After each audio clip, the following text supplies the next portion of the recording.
పతంజలిగా మనకి సుప్రసిద్ధుడైనటువంటి కాకర్లపూడి నారసింహ యోగ పతంజలి గారి సాహిత్య సర్వస్వం ఈ మధ్యనే హైదరాబాద్ వెళ్ళినప్పుడు తీసుకొచ్చాను. అది చదువుతుంటే ఒక చోట నాకు బాగా నచ్చిన విషయాలు కనపడ్డాయి. అవి నలుగురితో పంచుకుందాం. విన్నవాళ్లు చాలా బాగుంది కథ అనుకుని పతంజలి గారి సాహిత్యం తాము కూడా కొనుక్కుని చదువుకుంటారని ఈ ప్రయత్నం. ఈ కథ పేరు సర్దార్ అప్పన్న. ఈ కథ ఏమిటంటే, సర్దార్ అప్పన్న రాష్ట్ర కేబినెట్ లో ఒక మంత్రి. ముఖ్యమంత్రి గారు గరళకంఠుడు, హోంమంత్రి గారు సన్యాసిరావు. గరళకంఠుడికి ఒక రోజున అనుకోకుండా గుండె పోటు వస్తుంది. తీసుకెళ్లి హాస్పిటల్లో చేర్పిస్తారు. అప్పుడు మంత్రులంతా ముఖ్యమంత్రి ఇప్పుడు పోతాడా, ముఖ్యమంత్రి ఎవరవ్వాలి, ఏ శాఖలు ఎవరికి ఉండాలని బేరసారాలు మొదలెట్టేసుకుంటారు. ఈ సందర్భంగా ఆయన ముఖ్యమంత్రి హాస్పిటల్లో ఉంటాడు కదా, ఆ హాస్పిటల్ దగ్గరికి మంత్రులంతా చేరతారు. అక్కడి నుంచి ఒక అధ్యాయం చదువుతాను. Appanna Sardar intensive care unit కి వెళ్లేసరికి మిగిలిన మంత్రులందరూ దాదాపు లోపలికి వెళ్లిపోయారు. ముఖ్యమంత్రి గరళకంఠం బావమరిది మాత్రం బయట ఉన్నాడు. సర్దార్ గారు నన్ను లోపలికి రానిలేదండి అని అతను కళ్ళు నీళ్లు పెట్టుకుంటూ చెప్పాడు. అప్పన్న సర్దార్ అతన్ని పట్టించుకోకుండా ఇంటెన్సివ్ కేర్ యూనిట్ లోకి అడుగు పెట్టాడు. మంత్రులందరూ గచ్చు మీద కూర్చుని ఉన్నారు. గరళకంఠం కళ్లు మూసుకుని కదలకుండా పడుకుని ఉన్నాడు. అతని కాళ్ల దగ్గర అతని భార్య నిల్చుని ఉంది. అప్పన్న కూడా వచ్చేసాడు అని హోంమంత్రి చెప్పాడు. ముఖ్యమంత్రి అప్పుడు కళ్ళు తెరిచాడు. అందరూ నా మంచం చుట్టూ నిల్చోండి అన్నాడు అతను నీరసంగా. మంత్రివర్గం అంతా ఆ విధంగా నిల్చున్నారు. గరళకంఠం బాగా నీరసంగా అందరి మొహాల్లోకి చూశాడు. సన్నాసి అని ప్రేమగా పిలిచాడు గరళకంఠం. హోంమంత్రి శ్రద్ధగా గరళకంఠం మొహంలోకి చూశాడు. చెప్పండి సన్నాసి, రాష్ట్రంలో శాంతి భద్రతల పరిస్థితి ఎలా ఉంది? మీరేం దిగులు పడద్దు, రాష్ట్రాన్ని పోలీసులకు అప్పచెప్పాను, మీరు నిశ్చింతగా ఉండండి. గరళకంఠం ఒకసారి కళ్లు మూసుకుని నాలుగుతో పెదాలు తడుపుకుని, సాంఘిక సంక్షేమ పథకాలని సవ్యంగా ఉన్నాయా అప్పన్నా? చిత్తం అన్నాడు అప్పన్న సర్దార్ చిరాకు బయటికి తెలియనీయకుండా. గరళకంఠం ఓర్పుగా మంత్రులందరినీ పేరు పేరున పలకరించి ఆయా శాఖలన్నీ ఎలా ఉన్నాయో కనుక్కున్నాడు. రాష్ట్రాన్ని మీకు అప్పచెప్తున్నాను, నాకు పిలుపు వచ్చేసింది. ఆకర్షణ వరకు పాండవుల్ని అనుసరించే కుక్కలాగా మీరు నన్ను విధేయంగా అనుసరించారు. నాకు చాలా సంతోషమైంది. ప్రజల్ని కనిపెట్టుకుని ఉండండి, మీకు కాలం కలిసి వస్తుంది. నేను పోయినా మిమ్మల్ని కాపాడుకుంటూనే ఉంటాను. సిటీలో మెయిన్ రేటుకి నా పేరు పెట్టండి అని మళ్లీ కాసేపు కళ్ళు మూసుకున్నాడు. గరళకంఠం కళ్లు తెరిచి అందరిమొహాల్లోకి వరుసగా చూసి చిరునవ్వు నవ్వాడు. నేను ఏ క్షణంలో వెళ్లిపోతానో తెలియదు. ఇంతకాలం మిమ్మల్ని అందరినీ అభిమానంగా ప్రేమగా నా సొంత పిల్లల్లాగా చూసుకున్నాను, అవునా కదా అని మళ్లీ అందరి వంక చూశాడు. ఎవరూ మాట్లాడలేదు. ముఖ్యమంత్రి భారీ కోపం వచ్చింది. ఏం పందికుక్కల్లాగా ఎవరు మాట్లాడరు? జవ చచ్చిపోయిందా? శివకుక్క పిల్లల కంటే ఆయన మిమ్మల్ని ఎక్కువ ప్రేమగా చూసుకున్నారు అన్నది ఆవిడ. సరే, నాకు ఓపిక లేదు, ఒకటే కోరిక, నా చివరాఖరి కోరిక తీరుస్తారని ఆశతో అడుగుతున్నాను అని గరళకంఠం మళ్లీ అందరి మొహంలోకి చూశాడు. చెప్పండి బాబు గారు, తమకు ఏం కావాలన్నా చెప్పండి, మీకంటే మాకు ఎవరున్నారు అన్నాడు ఆరోగ్య శాఖ మంత్రి కొంత ఉద్వేగంగా. నా భార్య, ఈమె మహాసాధ్వి, మిమ్మల్ని అందరినీ కన్నతల్లిలా కాపాడుకొచ్చింది. మీలో ఎవరి మీదైనా నాకు కోపం వచ్చి పీకి పారేస్తానంటే ఈవిడే అడ్డుపడేది. ఈ సంగతి నేను ఎప్పుడూ ఎవరికి చెప్పలేదు. బేడకో బియ్యపు కింద పథకం గాని, ప్రతి మనిషికి పాత బట్టల పథకం గాని ఈవిడడియాలే. ప్రతిపక్షం వాళ్ళని కూడా మంత్రి పదవులు ఇచ్చేస్తే గొడవ ఉండదని ఒకసారి నాకు చెప్పింది. అంత తెలివైన మనిషి. నేను లేకపోయినా మీకు గాని మన రాష్ట్ర ప్రజలకు గాని ఏ లోటు లేకుండా చేసుకోగల సమర్థురాలు. అలసట తీసుకోవడానికి గరళకంఠం ఆగాడు. ఏ క్షణంలోనే నేను చనిపోతాను. చనిపోయే ముందు మిమ్మల్ని అందరినీ ఒక్క కోరిక కోరుతున్నాను. నేను పోయిన తర్వాత వీడిని ముఖ్యమంత్రిగా ఎన్నుకోండి. ఇదే నా చివరాఖరి కోరిక అనేసి గరళకంఠం తటాలను కళ్లు మూసుకున్నాడు. మంత్రులందరూ బిక్క తెచ్చిపోయి నుంచున్నారు. ఒకరి మొహాల్లో ఒకరు చూసుకోవడానికి కూడా జంకారు. గరళకంఠం మళ్లీ కనులు తెరిచాడు. ఎవరూ మాట్లాడలేదే అని నెమ్మదిగా అడిగాడు. ఆరోగ్య శాఖ మంత్రి కేశవరామయ్య రెండు వైపులా ఉన్న మంత్రుల్ని మోచేతులతో వెనక్కి దోసి, అయ్యగారు మీకేం దిగులు లేదు, మీరు పోయిన తర్వాత అమ్మగారిని ముఖ్యమంత్రిని చేస్తాం. అంతవరకు ఎందుకు, ఇప్పుడే అమ్మగారిని ముఖ్యమంత్రికి ఎన్నుకోమని సెలవా, వెంటనే క్షణాల మీద ఎన్నుకుంటాం అన్నాడు. అతని పక్కనే నిలుతున్న ఎక్సైజ్ శాఖ మంత్రి నందిరెడ్డి కేశవరామయ్య కాలు మీద కాలు వేసి కసిగా నొక్కాడు. ముఖ్యమంత్రి కంగారు పడ్డాడు. వెంటనే వద్దు, నేను చనిపోయిన తర్వాతే చేయండి. తొందరపడి ఇప్పుడు చేసేస్తే ఆ తర్వాత నేను బతికేస్తే మా ఇద్దరికి కూడా మనసు పాడైపోతుంది. అధికారం వదులుకోవడం ఆవిడకి ఇష్టం లేక, లేకుండా ఉండడం నాకు ఇష్టం లేక చాలా అనర్థాలు వస్తాయి అన్నాడు గరళకంఠం. నేను చెప్పిన దాన్ని మీరు అంగీకరిస్తే సంతోషంగా సంతృప్తిగా కన్నుమూస్తానన్నాడు గరళకంఠం. అయినా మిగిలిన మంత్రులు ఎవరూ మాట్లాడలేదు. ముఖ్యమంత్రి భార్య కొంగు భుజం చుట్టూ కప్పుకుని బొటన వెళ్తూ నేలను గోకుతూ, ఆయన్ని తృప్తిగా కన్ను మూయనివ్వండి. కోరిక తీరకుండా మనుషులు చచ్చిపోతే దయ్యాలవుతారు. ఆ తర్వాత ఆయన నన్ను మిమ్మల్ని కూడా పీక్కు తింటారు. అన్నలారా, తమ్ములారా, బిడ్డలారా, తండ్రులారా, నా మాట వినండి, ఆయన మాట సరే అనండి అని ఆవిడ చాలా దయనీయంగా మంత్రులందరినీ వేడుకుంది. అప్పన్న సర్దార్ గొంతు సర్దుకుని హోమ్ మినిస్టర్ సన్యాసిరావు వంక క్రీకంట చూసి, సరే అలాగే చేద్దాం, మీరింక తృప్తిగా కన్ను మూయండి అన్నాడు.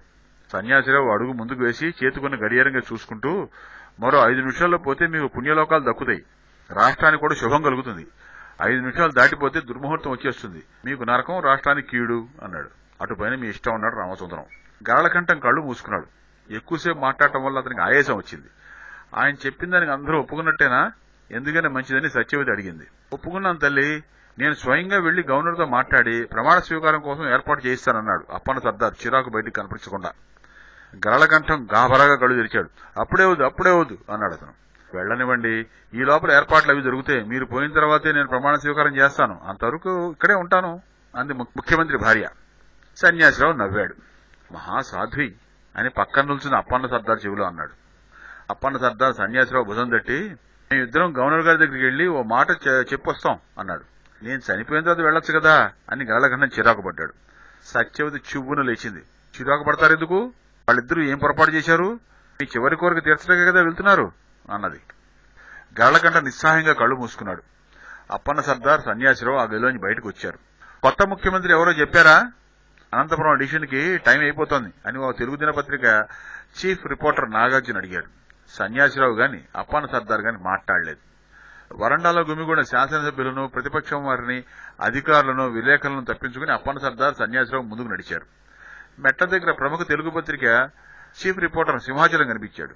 మంత్రులిద్దరిని చూసి వెటకారంగా నవ్వి, స్వతంత్ర భారతదేశంలో ఇంటెన్సివ్ కేర్ యూనిట్ లో మంత్రివర్గ అత్యవసర సమావేశం జరిపిన ఘనత నీ ముఖ్యమంత్రినయ్యా, వారసుడు ఎవరో ప్రకటించి మీ గొర్రెలకంఠం కళ్లు మూస్తాడని అందరూ ఎదురు చూస్తున్నారు, ఏం జరిగింది, వారసుడు ఎవరో ప్రకటించాడా, ప్రకటించి కన్ను మూసాడా అని సింహాచలం అడిగాడు. వారసుడు ఎవడో ప్రకటించడానికి వాడేవాడు, నాయకుల్ని ప్రజలు, ప్రజాప్రతినిధులు ఎన్నుకుంటారు అనేసి సన్యాసిరావు అప్పన్న సర్దార్ చేయి పట్టుకు లాగి మెట్లు దిగడం మొదలెట్టాడు. మెట్లు దిగుతూ అప్పన్న సర్దార్ సింహాచలం కేసి సాభిప్రాయంగా చూశాడు. సింహాచలం మందహాసం చేశాడు. మెట్లెక్కుతూ ఆసుపత్రి సూపరింటెండెంట్ మంత్రులిద్దరిని చూసి బెక్క చచ్చిపోయాడు. అప్పన్న సర్దార్ అతని దగ్గరగా వెళ్లి అతని చెవి దగ్గర నోరు పెట్టాడు. ఈ గాడిద కొడుకు నా చెవి గాని కొరికాడు కదా అని సూపరింటెండెంట్ గడగడలాడిపోయాడు. ఈ ఆసుపత్రిలో సౌండ్ ప్రూఫ్ ఏసీ రూమ్ ఉంటే కావాలా, చాలా అర్జెంట్ అన్నాడు నెమ్మదిగా. ఏమిటి అని సన్యాసిరావు అనుమానంగా అడిగాడు. మనం ఇప్పుడు మాట్లాడుకుంటాం, గవర్నర్ ఇంటికి వెళ్ళాం, ఎవరికంటా పడకుండా మాట్లాడుకోవడానికి రూమ్ కోసం అడిగాను అని అప్పన్న సర్దార్ వివరించాడు. ఎవరికంటా పడకూడదండోయ్ అని సన్యాసిరావు కూడా ఆసుపత్రి సూపరింటెండెంట్కు చెప్పాడు. సూపరింటెండెంట్ ఒక క్షణం ఆలోచించాడు. తలగొక్కుని ఈ ఆసుపత్రిలో ఒక్కటే రూమ్ ఉందండి అన్నాడు. నోరు మూసుకుని అక్కడ 16 రంకు మొగడా అన్నాడు అప్పన్న సర్దార్ తొందర పెడుతూ. సూపరింటెండెంట్ తల వంచుకుని వెనుతిరిగి కుడి చేతి వైపుగా వరండాలోకి నడిచాడు. అతని వెనక మంత్రులిద్దరూ ప్రశాంత గంభీరంగా మొగాలు పెట్టుకుని వెనక చేతులు కట్టుకుని నడుస్తున్నారు. కొంత దూరం నడిచి ఆసుపత్రి అధినేత ఆగాడు. ఏ అని చిరాగ్గా అడిగాడు హోంమంత్రి. కానీ అక్కడికి తీసుకెళ్తే మీరు నన్ను తిడతారేమోనండి, తీసుకెళ్లకపోతే పీక పిసికి చంపేస్తాం, తొందరగా పద, అవతల యావత్ రాష్ట్ర భవిష్యత్తు మా ఇద్దరి చర్చల మీద ఆధారపడి ఉంది, నువ్వు చూస్తే ఇందాక నుంచి పీతలవాడ చేస్తున్నావు అన్నాడు అప్పన్న సర్దార్. సూపరింటెండెంట్ బిక్కమొహం వేసుకుని నిశ్శబ్దంగా ముందు నడుస్తుండగా మంత్రులిద్దరూ అందులో అనుసరించారు. ఆ వరండా చివరికి వెళ్లి మళ్లీ ఎడమ చేతి పక్క తిరిగాడు సూపరింటెండెంట్. అక్కడ కుడి చేతి పక్క ఒక పెద్ద గది ఉంది. దానికి గట్టి తలుపు ఉంది. బయట ఒక కాపలాదారు ఉన్నాడు. చుట్టూ ఎవరు లేరు, నిశ్శబ్దంగా ఉంది. ఎవరిది గది, ఏసీయేనా అని అప్పన్న సర్దార్ అడిగాడు. ఏసీయేనండి, అది అది తమరు కోపగిస్తారని భయంగా ఉందండి. కానండి అది శవాలు కదండి, సౌండ్ ప్రూఫ్ అండి అన్నాడు సూపరింటెండెంట్. హోంమంత్రి గుండెలు గుబేలుమన్నాయి, నోరు పొడారిపోయింది. సూపరింటెండెంట్ మీద అతనికి విపరీతమైన కోపం వచ్చింది. తటాలను అతని గొంతు చేత్తో పుచ్చుకున్నాడు. గొంతు నొక్కుతూ కళ్ళు ఎర్రగా చేసి, పిచ్చి పిచ్చిగా ఉందేట్రా నీకు, కాదలుచుకుని ఇద్దరు ముఖ్యమంత్రులు ఏసీ రూమ్ కావాలంటే శవాల గది తీసుకొస్తావా కాపాడుతారు, పీక పిసికేసి శవాల గదిలో పడేస్తాను అని అరిచాడు. ఆసుపత్రి సూపరింటెండెంట్ కళ్ళు తేలవేశాడు. తనకి ముచ్చెమటలు పోసాయి. గుడ్లు తిరగేసి కుప్పగొలిపోయాడు. శవాల గదికి కాపలా ఉన్న వ్యక్తి అక్కడికి పరిగెత్తుకొచ్చాడు. అతనికి అప్పన్న సర్దార్ సన్యాసిరావు తెలుసు. అందువల్ల వాళ్ళిద్దరికి దండాలు పెట్టి వంగి కింద చలనం లేకుండా పడి ఉన్న సూపరింటెండెంట్ నాడి పట్టుకుని చూసి లేచి నుంచుని, సూపరింటెండెంట్ తమ నిష్కారణంగా చంపేశారండి, పిల్లల గలోడు అన్నాడు. సన్యాసిరావు చిరాకుగా చూసి, ముఖ్యమంత్రి అయ్యే లోపల నాకు ఎవరు అడ్డొచ్చినా నన్ను ఎవరు చిరాకు పెట్టినా చంపేస్తానని కోపంగా అన్నాడు. ఇప్పుడు ఈయన్ని మనం ఏడు చేద్దాం అన్నాడు అప్పన్న సర్దార్. శవాల గది ముందు సచ్చినోండి శవాల గదిలో పడియాల, అది రూలు అన్నాడు హోంశాఖ మంత్రి. ఈడి సంగతి సరే, మనం ఎక్కడ మాట్లాడుకోవడం అన్నాడు అప్పన్న సర్దార్. ఇది వింటున్న కాపలా మనిషి లోపలికి వెళ్లి మాట్లాడుకోండి బాబాయ్, బయటికి వినిపించదు, లోపల 2 కుర్చీలు బల్లా ఉన్నాయి, లోపల శవాలుంటాయి కదా, మనం లోపలికి వెళ్తే మీద పడి పీక పిసిగేస్తే అని సందేహించాడు హోంమంత్రి. కాపలా మనిషి ఎంతో వినయంగా నవ్వాడు. అబ్బే, శవాలు ఏటి అనవండి, మంచి, అదీగాక ఈ బీరువా సురుగులో ఉంటాయండి, బయటికి కనిపించవు, మీకేటి భయం లేదండి, బయట నేను కాపలా ఉంటాను, మీకు భయం వేస్తే తలుపు కొట్టండి అన్నాడు కాపలాదారు. సన్యాసిరావు అప్పన్న సర్దార్ ఒకరిమొహాలు చూసుకున్నారు. శవాలు ఏటి అనవు గాని అందులో దయ్యాలు గాని ఉంటాయేటో అన్నాడు సన్యాసిరావు. అప్పన్న సర్దార్ నవ్వాడు.